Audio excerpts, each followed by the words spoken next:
Армысыздар, қымбатты YouTube көрермендері, менің каналыма қош келдіңіздер. Егер де менің жасап жатқан дүниелерім сіздердің көңілдеріңізден шығып жатса, менің каналыма тіркеліп, лайк басып, комментарий жазуды ұмытпаңыздар. Абайдың 10-шы қара сөзі. Біреулер Құдайдан бала тілейді. Ол баланы не қылады? Өлсем орнымды бассын дейді. Артымнан Құран оқысын дейді. Қартайған күнімде асырасын дейді. Осыдан басқасы бар ма? Балам орнымды бассын демек не сөз? Өзіңнен қалған дүние иесіз қалар дейсің бе? Қалған дүниенің қамын сен жемек пе едің? Өліп бара жатқанда өзгеден қызғанып айтқаның ба? Өзгеге қимайтұғын сенің не қылған артықша орның бар еді? Баланың жақсысы қызық, жаманы күйік. Не түрлі боларын біліп сұрадың? Дүниеде өзіңнің көрген қорлығың аз болды ма? Өзіңнің қылған иттігің аз болды ма? Енді бір бала туғызып, оны да ит қылуға, оған да қорлық көрсетуге мұншалық неге құмар болдың? Артымнан балам Құран оқысын десең, тірлікте өзіңнің жақсылық қылған кісің көп болса, кім Құран оқымайды? Егер жаманшылықты көп қылған болсаң, балаңның оқыған Құраны сені неге жеткізеді?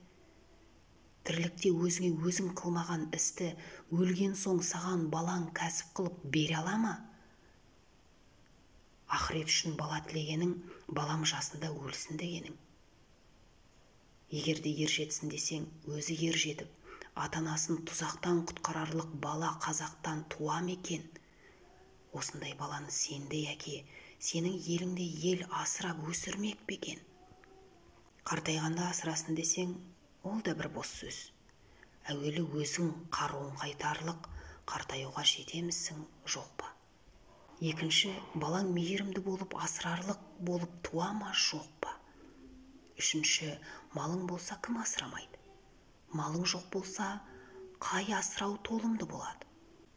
Баланың мал табарлық болары, мал шашарлық болары, ол да екі талай. Хош, Құдай тағала бала берді. Оның өзің жақсы асырай білдің бе? Білмейсің. Әуелі өз күнәңді өзің көтергеніңмен тұрмай, баланың күнәсіне тағы да ортақ боласың. Әуелі балаңды өзің алдайсың. Әне оны берем, міне мұны берем деп. Басында балаңды алдағаныңа мәз боласың. Соңыра балаң алдамшы болса, кімнен көресің?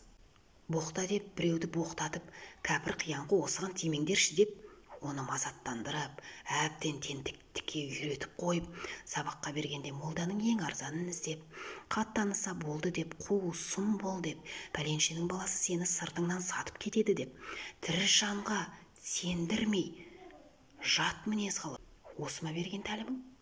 Осы баладан қайыр күтесің бе? Және мал тілейсіңдер, неге керек қылайын деп тілейсіңдер? Әуелі Құдайдан тілеймісің? Тілейсің. Құдай берді, бергенін алмайсың.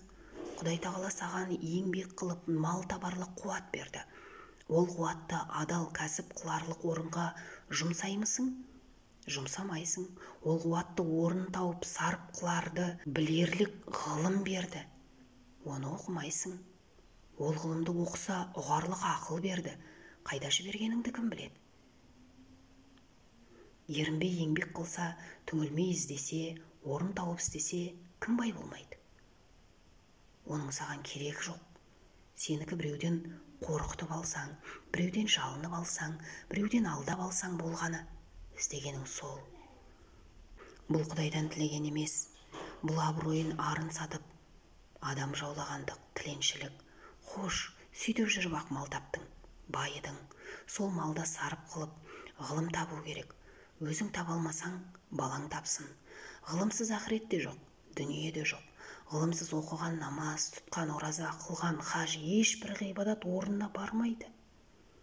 Ешбір қазақ көрмедім, малды иттікпен тапса да адамшылықпен жұмсаған. Бәрі де иттікпен табады, иттікпен айырылады. Бейнет, күйігі, ызасы, сол үшеуінен басқа еш нәрсе бойында қалмайды. Барында баймын деп мақтанады. Жоғында маған да баяғыда мал бітіп еді деп мақтанады. Кедей болған соң тағы да қайыршылыққа түседі.